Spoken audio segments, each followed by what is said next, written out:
믿음의 역사, 사랑의 수고, 소망의 인내로 하나님 나라를 세워갑시다. 아멘. 네. 그런 애가 있길 원합니다. 오늘 설교를 시작하면서 이런 질문은 좀 했으면 좋겠습니다. 교회는 누구를 위해서 존재합니까? 우리가 이렇게 대답할 수 있습니다. 성도를 위해서, 또 하나님을 예배하기 위해서, 또 말씀을 듣고 배우기 위해서. 이 모든 답은 틀린 답은 아닙니다. 그런데 오늘 본문 말씀을 통해서 그 교회의 존재 목적과 이유를 주님 뭐라고 말씀하시냐면, 교회는 세상을 위해 존재한다, 이렇게 말씀하십니다. 그런데 교회는 누구를 위해서 존재한다고요? 세상을 위해서 존재하는 것이 교회임을 우리가 잊지 않았으면 좋겠습니다. 오늘 읽었던 본문 말씀은 예수님께서 이제 산상수훈 가운데 팔복에 대해서 말씀하시고, 팔복을 우리가 요약하면 예수님처럼 이 땅 가운데 사는 그리스도인의 삶의 모습 아니겠습니까? 그렇게 팔복의 삶을 살아가기로 결단한 자들을 향해서 예수님께서 뭐라고 말씀하시냐면, 너희는 세상의 소금이고 너희는 세상의 빛이다, 이렇게 말씀하십니다. 여기서 주목할 단어가 세상의 아니겠습니까? 그러니까 교회는 또 이 교회는 소금이 아니고 또 성도들의 빛이 아닙니다. 그러니까 누구의 빛이라는 거예요? 세상의 빛이고 세상의 소금이다라는 것입니다. 여러분, 이거 꼭 기억했으면 좋겠습니다. 우리는 교회의 소금도 빛도 아니고, 또 사람들의, 또 성도들의 빛도 소금도 아닙니다. 뭐의 빛과 소금이라고요? 세상의 빛과 소금입니다. 여러분, 그러니까 중요한 건 뭐냐면, 교회가 어디 안으로 들어가야 될까요? 세상 안으로 들어가야 되는 건 아니겠습니까? 교회는 세상을 변화시키기 위해서 존재하는 것입니다. 여러분, 6월 한 달간 우리가 교회라는 큰 주제를 가지고 우리 함께 하나님 말씀을, 하나님 나라의 복음에 대해서 나눴습니다. 첫째 주에는 천국 열쇠, 교회의 권세에 대해서 함께 나눴는데, 하나님 나라의 권세를 위임받은 공동체에 대해서 나눴고, 둘째 주에는 하나됨이라는 교회의 본질에 대해서 나눴습니다. 그리고 지난주 셋째 주에는 한몸이라는 교회의 구조에 대해서 함께 나눴습니다. 이미 우리는 주 안에서 한 지체 아니겠습니까? 그리고 오늘 함께 나누고 싶은 말씀은 뭐냐면, 우리가 어떤 존재인지, 우리 교회가 어떤 정체성을 갖고 있는지에 대해서 함께 나누고 싶습니다. 정체성은, 핵심적인 메시지는 뭐냐면 이것입니다. 교회는 어디로 흘러가야 된다고요? 세상으로 흘러가야 되는 것입니다. 이것을 잊지 않았으면 좋겠습니다. 첫 번째 함께 살펴볼 것은, 너희는 세상의 소금이니, 이렇게 주님께서 말씀하십니다. 그렇게 제자들에게 지금 뭐라고 말씀하셨다고요? 너희는 세상의 소금이다, 이렇게 말씀하고 있습니다. 여러분, 이 소금이 소금통 안에만 담겨 있으면 그것은 아무 의미가 없습니다. 소금은 어떻게 될까요? 자연스럽게 음식이 됐든 물이 됐든 뭐가 됐든지 간에 스며들어야 뭘 나타낼 수 있는 거예요?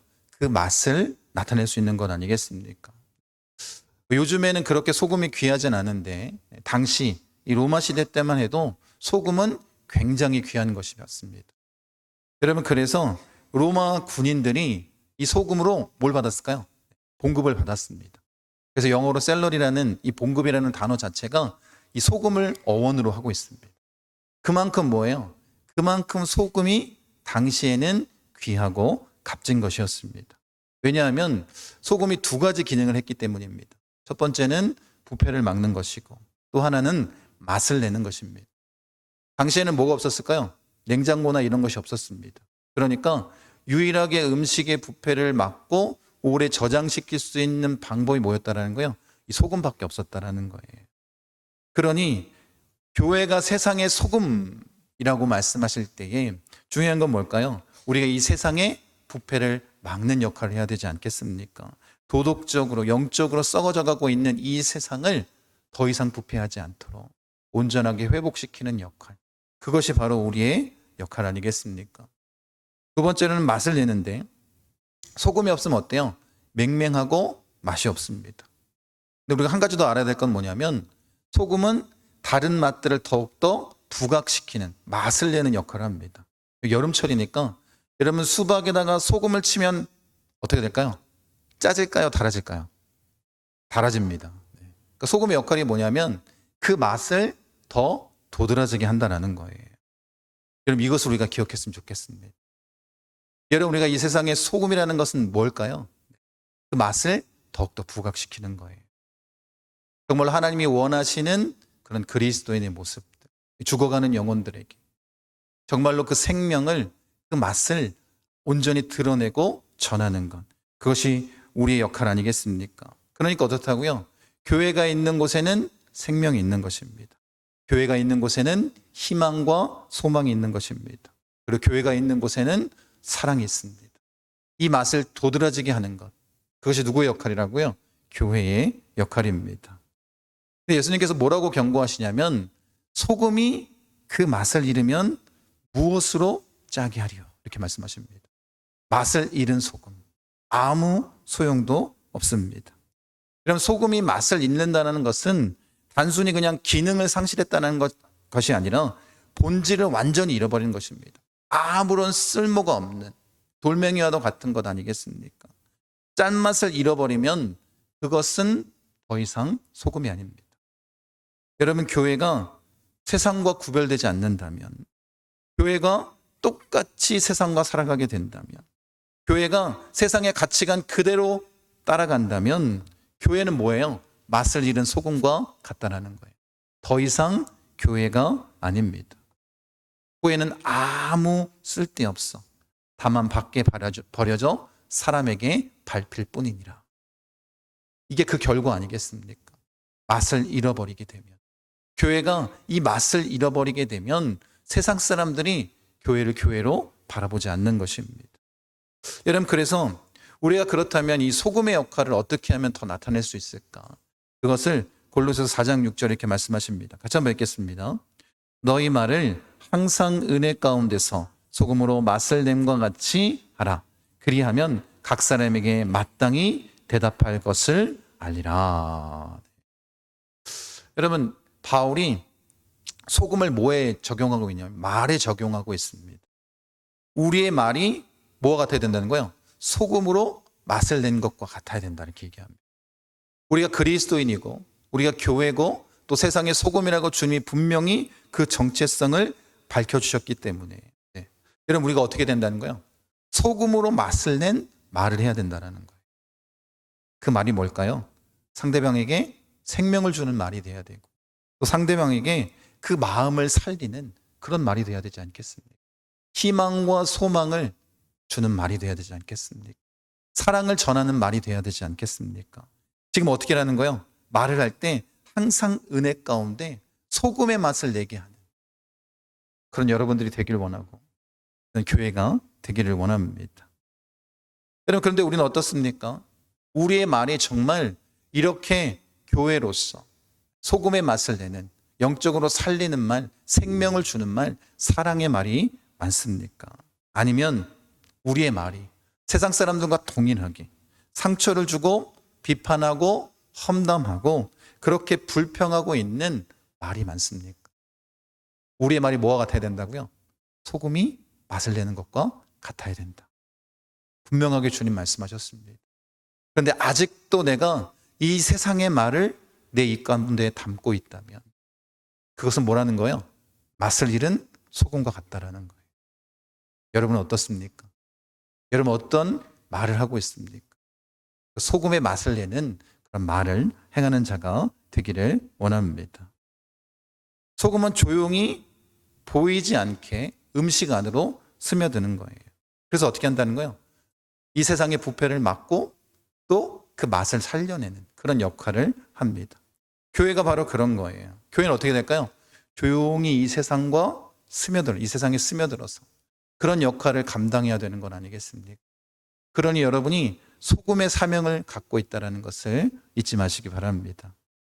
2010년대 초에 미국 디트로이트, 세계에서 가장 빠르게 쇠퇴하는 그런 도시가 되어버렸습니다.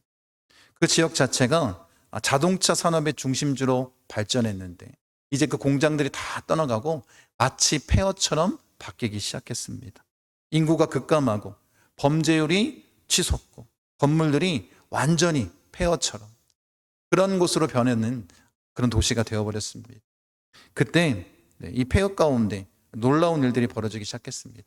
작은 교회들이 연합해서 폐건물들을 사들이고 텃밭을 만들고 또 음식을 나누고 청소년 교육 프로그램을 진행하기 시작했습니다. 뭔가 큰 변화가 일어날 것처럼 보이지 않은 작은 교회들의 연합이었습니다. 조용히 보이지 않게 도시 안으로 스며든 거 아니겠습니까? 그런데 어떤 역사가 나타났냐면 시간이 지나고 나서 이제 디트로이트의 일부 지역이 아주 놀랍게 회복되기 시작했습니다. 그래서 그 회복의 중심 가운데 언제나 뭐가 있었을까요? 이 교회가 있었다라는 거예요. 그래서 언론은 디트로이트의 기적이다라고 부르기 시작합니다. 그 기적의 본질은 뭐냐면 이 소금과 같은 거예요. 교회가 어디로 스며든 거예요? 이 세상으로 스며들었습니다. 부패한 것을 막았습니다. 그 안에 생명과 소망을 심어주기 시작한 거예요. 주님의 사랑을 심어주기 시작한 것입니다. 그러니 어떻게 해요? 죽어갔던 그 도시가 다시 생명력을 얻게 된 건 아니겠습니까? 우리 교회가 그런 역할을 해야 됩니다.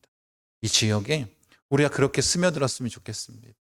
남들에게 자랑하는 것이 아니라 그렇게 주님이 주신 사명이기에 그곳에 우리가 생명을 전하고 생명을 살려내고 이 세상을 변화시키는 그런 역할을 하기 원합니다.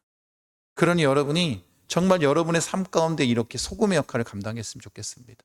우리의 가정이 되었든 우리 직장이 되었든 내가 만나는 모든 곳에서 여러분 정말 이 소금의 역할을 하고 있습니까? 그렇게 소금의 맛을 내는 그런 말을 하고 있습니까? 행동을 하고 있습니까? 그런 역할을 우리가 해야 되는 건 아니겠습니까? 여러분 소금이 맛을 잃으면 어떻게 된다고요? 버려지는 거예요. 교회가 이 소금의 역할을 망각하면 버려지는 것입니다. 그런데 교회가 소금의 맛을 내게 되면 어떻게 될까요? 이 교회를 통해 세상이 하나님을 맛보게 되는 거예요. 그 하나님의 생명을 맛보게 되는 것이고 사랑을 맛보게 되는 건 아니겠습니까? 우리가 그런 역할을 하기를 원합니다. 그러니 여러분, 여러분의 말이 소금이 되기를 원하고 여러분의 행동이 소금이 되기를 원합니다. 우리의 삶이 소금이 되기를 원합니다. 그런 역할을 잘 감당해서 이 썩어져가는 세상의 부패를 막고 예수 그리스도 그 생명의 맛을 전하는 삶을 살기를 원합니다. 두 번째 14절에 보면 너희는 세상의 빛이라 이렇게 말씀하십니다. 빛은 어떻게 될까요? 드러나는 존재입니다. 여러분 그런데 예수님께서 너희는 세상의 빛이라 이렇게 말씀하신 것이 굉장히 담대하고 굉장히 충격적인 선포다라는 거예요. 왜냐하면 이 빛, 구약에서는 빛은 언제나 하나님을 가리킵니다. 여호와는 나의 빛이요 나의 구원이시니. 여러분 요한복음 8장 12절에는 예수님께서 직접 뭐라고 선언하셨냐면 나는 세상의 빛이다 이렇게 말씀하십니다. 그러니까 빛은 뭐예요? 하나님. 그리고 빛은 바로 하나님의 아들이신 우리를 구원하신 참 하나님이신 예수 그리스도. 그렇게 구약과 신약 성경은 말씀하고 있는데 지금 예수님께서 제자들에게 교회에게 뭐라고 말씀하고 있는 거예요? 너희는 세상의 빛이다. 이런 엄청난 선언을 하는 거예요. 하나님이 빛이시고 예수님께서 빛이신데 이제 뭐라고 말하는 거예요? 교회인 너희가 세상의 빛이다. 이렇게 말씀하시는 거예요. 그러니 우리가 기억할 것은 이것입니다. 교회는 빛의 근원은 아닙니다. 우리는 뭐 하는 거예요? 마치 달이 이 태양빛을 반사해서 빛을 내는 것처럼 교회는 이 하나님의 빛, 예수 그리스도의 그 복음의 빛을 어떻게 해요? 반사하는 존재 아니겠습니까? 교회는 빛의 근원은 아니지만 우리는 어떻게 해야 될까요? 그 예수님의 사랑과 복음의 진리를 드러내는 그 빛을 비추는 그런 역할을 하는 것 아니겠습니까? 그러니 여러분 이게 중요한 개념인 거예요. 교회가 빛을 나타내면 세상 사람들이 뭘 보게 될까요? 하나님을 보게 되는 거예요. 빛의 근원이신 하나님을 보게 되는 것입니다. 여러분 우리가 그런 역할을 하는 거 아니겠습니까? 그러니 여러분 이 빛을 감추는 자가 아니라 온 천하에 드러낼 수 있는 자들이 되기를 원합니다. 헬라어 그 원문에 보면 이 빛이 포스라는 단어입니다. 생명을 주는 빛, 진리를 드러내는 빛, 어둠을 몰아내는 빛 이런 의미입니다. 그러니까 어떨까요? 어둠은 빛 앞에서 저항할 수 없습니다. 빛이 비치면 어떻게 될까요? 어둠은 다 물러가는 거예요. 그 권능을 우리에게 주셨습니다. 여러분, 교회가 세상의 빛이라는 것은 교회가 어떤 역할을 하는 거예요? 이 세상의 어둠을 몰아내는 역할을 하는 건 아니겠습니까? 여러분, 그렇게 우리가 나아가기를 원합니다. 그래서 예수님께서 두 가지 비유를 하십니다. 첫 번째는 뭐냐면 산 위에 있는 동네가 숨겨지지 못할 것이다. 빛은 어떤 존재라는 거예요? 드러나는 존재라는 거예요. 온 천하에 다 드러내는 것입니다. 교회는 산 위의 동네처럼 세상에 다 드러내야 되는 것입니다. 두 번째로 사람이 등불을 켜서 말 아래 두지 아니하고 등경 위에 둔다라는 거예요. 등불을 켜는 이유가 뭐예요? 방안을 밝히는 것인데 말 아래, 말통은 아시죠? 그렇게 곡식을 계량하는 그 통 안에 이렇게 덮어두지 않는다라는 거예요. 여러분, 빛으로 온 천하에 전하기 위해서 그렇게 하는 건 아니겠습니까? 근데 여러분 한번 잘 생각해 보십시오. 그 빛이 이 말통 안에 들어갔다고 한번 생각해 보십시오. 그 말통 안은 어때요? 밝고 따뜻할지 모르겠습니다. 그런데 시간이 지나면 산소가 고갈될 것이고 결국에 그 빛은 어떻게 될까요? 그 빛은 사라지게 되는 거 아니에요. 교회가 이와 같다라는 거예요. 교회가 세상을 비치지 않고 그 말 아래 갇혀서 교회 안에서만 그 빛을 자랑하고 그 빛을 누리고 그렇게 나아간다면 결국에 그 교회의 빛은 어떻게 된다고요? 사라질 수밖에 없는 거예요. 그러니 교회는 어디로 나아가야 된다고요? 세상으로 나아가야 됩니다. 세상을 비추는 빛이 되어야 되는 건 아니겠습니까? 그래서 에베소서 5장 8절을 통해서 우리가 빛이 된 이유를 이렇게 바울은 설명합니다. 같이 한번 읽겠습니다. 너희가 전에는 어둠이더니 이제는 주 안에서 빛이라. 빛의 자녀들처럼 행하라. 네. 우리가 전에는 어둠 속에 있었다라고 얘기한 게 아니라 너희가 전에는 뭐였다는 거예요? 어둠이었다라는 것입니다. 우리가 어둠이었다라는 거예요. 우리 자체가. 네. 그런데 우리가 빛이 됐는데 뭐 때문에 빛이 된 거예요? 예수 그리스도 안에서 빛이 됐다라는 거예요. 이게 은혜 아니겠습니까? 우리가 빛이 된 것은 우리의 능력이나 노력이 아니라 누구 때문에 가능한 거예요? 예수님 때문에 가능한 거예요. 어둠이었던 우리가 예수님 때문에 빛이 된 건 아니겠습니까? 그렇기 때문에 우리를 어둠에서 빛으로 바꿔주셨기 때문에 이제 우리가 어떻게 살아야 된다는 거예요?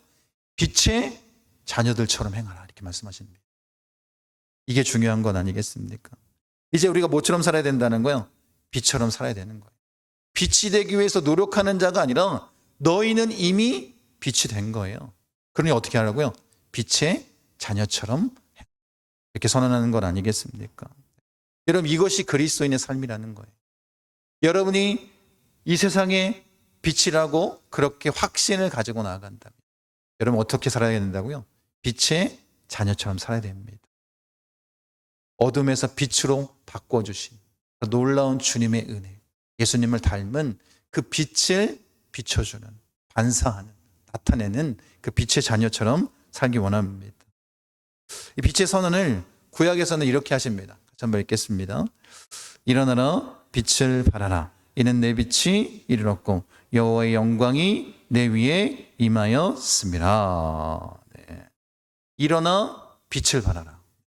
우리가 빛을 발할 수 있는 이유는 무엇이냐면 내 빛이 이르렀고 여호와의 영광이 내 위에 임하였기 때문이다 라고 분명히 말씀하십니다.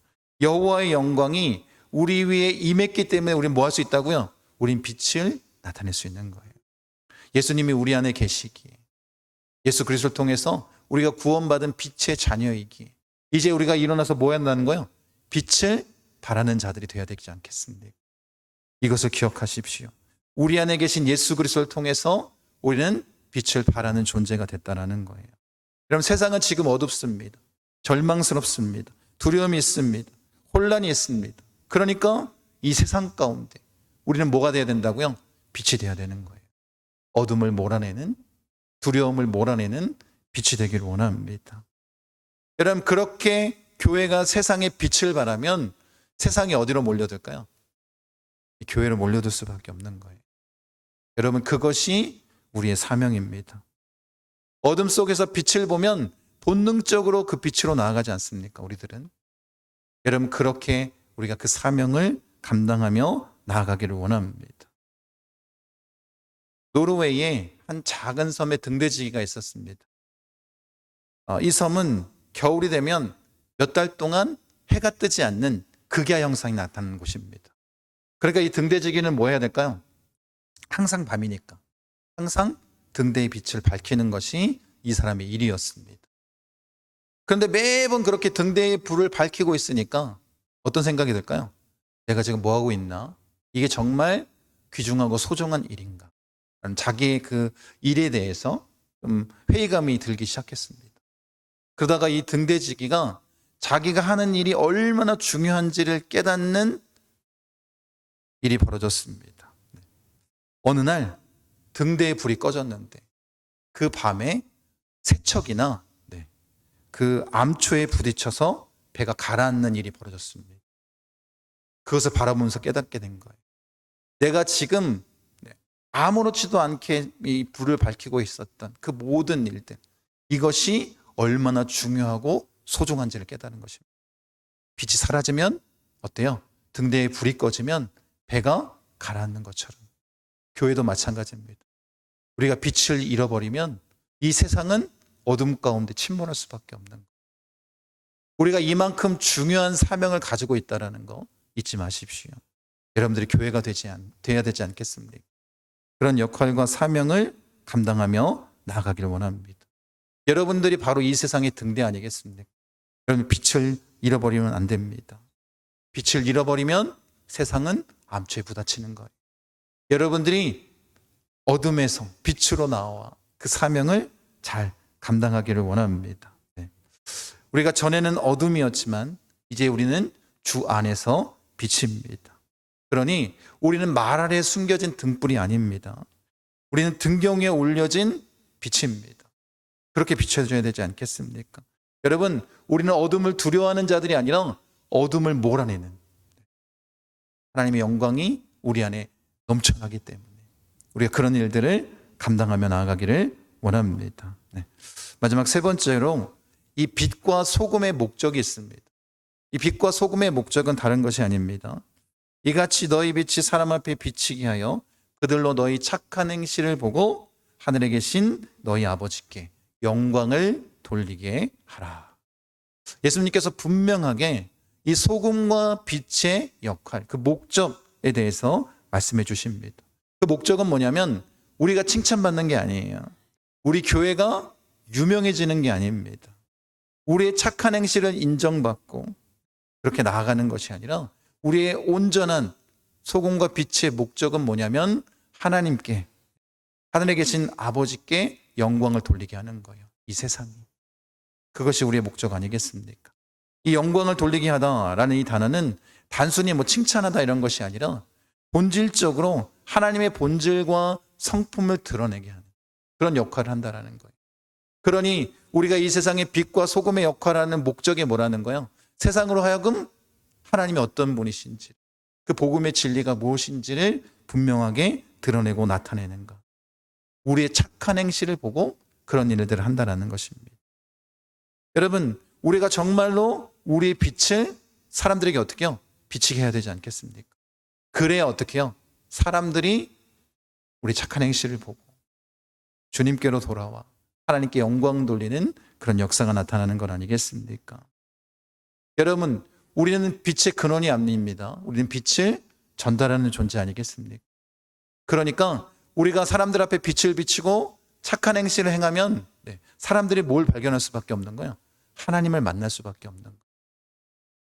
주님은 우리에게 분명하게 말씀하셨습니다. 그러니까 우리의 착한 행실이 우리를 가리키면 안 된다는 거예요. 우리의 착한 행실이 하나님을 가리켜야 됩니다. 사람들이 우리를 보고 우리를 칭찬하는 것이 아니라 하나님을 만나야 되는 거예요. 여러분, 참 안타까운 건 뭐냐면 우리 그리스도인들 가운데 이런 복음을 전하고 이런 삶의 모습을 나타내야 된다라는 그 결단을 하고 열심히 복음을 전하는 자들이 있습니다. 막 주의 복음을 전하는데 사람들이 막 칭찬합니다. 당신처럼 이렇게 경건한 사람을 본 적이 없고 정말 하나님을 사랑하는 사람을 본 적이 없습니다. 근데 문제는 뭐냐면 정말 안타까운 건 뭐냐면 그렇게 열심히 전도하지만 열매가 없다면 뭐가 문제일까요? 그 착한 행실을 통해 뭘 드러내고 있는 거예요? 자기의 의를 드러내고 있는 거예요. 여러분이 정말 예수님의 이름으로 뭘 자랑하고 있는 거예요? 자기 이름을 자랑하고 있는 거예요. 그렇게 열매가 없다면 주님이 원하시는 빛의 사명이 아닙니다. 지금 주님께서 원하시는 건 뭐냐면 우리의 착한 행실을 통해서 누가 드러나는 거예요? 하나님이 드러나는 거예요. 그렇게 하나님을 만나면 주님께로 돌아올 수밖에 없는 거예요. 여러분, 이 일들을 통해서 여러분이 칭찬받는 것이 아니라 하나님을 나타내는 자들이 되기를 원합니다. 이것이 빛과 소금의 목적인 거예요. 그래서 바울은 뭐라고 얘기하냐면 그런즉 너희가 먹든지 마시든지 무엇을 하든지 다 뭘 위해서 하래요? 하나님의 영광을 위해서 하라. 이게 당연한 거 아니겠습니까? 이게 주님의 뜻 아니겠습니까? 우리가 그 일들을 감당하며 나아가길 원합니다. 근데 왜 어렵다고요? 네. 이렇게 해야 되는 게 맞는데 왜 어려울까? 하나님의 영광을 나타내는 것보다 우리는 어때요? 연약하기 때문에 우리의 영광을 더 드러내는 것을 좋아하기 때문입니다. 그게 우리의 연약함 아니겠습니까? 그러니 착한 일을 할 때 칭찬받고 싶고 나의 이름이 드러나길 원하는 것, 나의 이름이 알려지길 원하는 것, 그게 어쩌면 우리의 마음 아니겠습니까? 여러분, 그러니 우리가 꼭 기억했으면 좋겠습니다. 우리가 하는 모든 이런 착한 일, 말들, 이 모든 것들이 다 주를 나타내기 위한 일이 되길 원합니다. 그래서 베드로 사도가 이렇게 우리를 권면합니다. 같이 한번 읽겠습니다. 만일 누가 말하려면 하나님의 말씀을 하는 것 같이 하고 누가 봉사하려면 하나님이 공급하시는 힘으로 하는 것 같이 하라. 이는 범사에 예수 그리스도로 말미암아 하나님이 영광을 받으시게 하려 함이니 그에게 영광과 권능이 세세에 무궁하도록 있느니라. 아멘. 어떻게 하라는 거예요? 봉사할 때, 말을 할 때 내 힘으로 하는 게 아니라 하나님이 말씀하시는 것처럼 하나님이 그 힘을 공급하시는 것처럼 그렇게 하라는 거예요. 이유가 뭐라고요? 누구를 드러내기 위해서? 오직 하나님의 영광을 드러내기 위해서. 그게 우리의 삶의 모습이 돼야 된다는 거예요. 우리의 목적은 너무나도 분명합니다. 이런 일들 하는 게 뭐라고요? 누구를 드러내기 위해서? 하나님의 영광을 위한 것 아니겠습니까? 그렇다면 여러분들이 하는 그 모든 착한 행실들이 이렇게 나타나기를 원합니다. 그런 모습으로 나아갈 때 세상은 더 이상 그 착한 행실을 통해서 우리를 보는 것이 아니라 하나님을 바라보는 것 아니겠습니까? 이것이 소금과 빛의 삶의 핵심입니다. 하나님을 영광받게 하는 것. 또 세상이 우리를 통해 하나님을 바라보게 하는 것. 세상이 우리의 삶을 통해 하나님의 선하심을 경험하게 하는 것. 그것이 우리 삶의 목적입니다. 여러분, 하나님의 영광은 말이 아니라 우리 행동을 통해 나타납니다. 그래서 뭐라고 말씀하세요? 너희 착한 행실을 보고 이렇게 말씀하고 있습니다. 그러니 여러분, 더 이상 말뿐인 신앙이 아니라 그렇게 하나님의 능력을 나타내는 삶으로 드러내는 그런 자들이 되기를 원합니다. 여러분, 우리가 아무리 전도해도 우리의 삶이 밑바탕 되지 않으면 사람들은 어때요? 우리의 착한 행실을 보지 못했기 때문에 하나님께로 돌아와 영광 돌리는 그런 일들이 나타나지 않는다는 것입니다. 여러분의 삶이 먼저입니다. 행동이 먼저입니다. 그렇게 우리가 변화되기를 원합니다. 마더 테레사가 인도의 캘커타 지역에서 사역을 시작했습니다. 그 지역은 당연히 어려운 지역이었고 힘든 그런 사역이었을 것입니다. 한 기자가 찾아와서 테레사 수녀에게 묻습니다. 당신은 왜 일을 합니까? 이 사람들은 아무것도 당신에게 돌려줄 수 없는데 왜 일을 하십니까? 그랬더니 이렇게 대답했다고 합니다. 나는 이 사람들 안에서 예수님을 봅니다. 지금 나는 예수님을 섬기고 있습니다. 이 기자가 무신론자였다라는 거예요. 근데 나중에 이렇게 고백합니다. 나는 하나님을 믿지 않습니다. 그러나 마더 테레사의 삶을 보면서 그녀가 섬기는 하나님이 어떤 분인지 궁금해졌습니다. 그리고 지금 나는 하나님을 믿습니다. 여러분, 이게 바로 예수님께서 말씀하신 너희 착한 행실을 보고 하나님께 영광을 돌리게 하라. 이런 삶의 모습 아니겠습니까? 여러분, 우리는 변화되기를 원합니다. 여러분의 주의 말씀대로 살기를 원합니다. 너희는 세상의 소금과 빛이다. 빛과 소금이다. 분명하게 우리의 정체성에 대해서 말씀해 주셨습니다. 그건 명령이 아닙니다. 존재론적인 정체성입니다.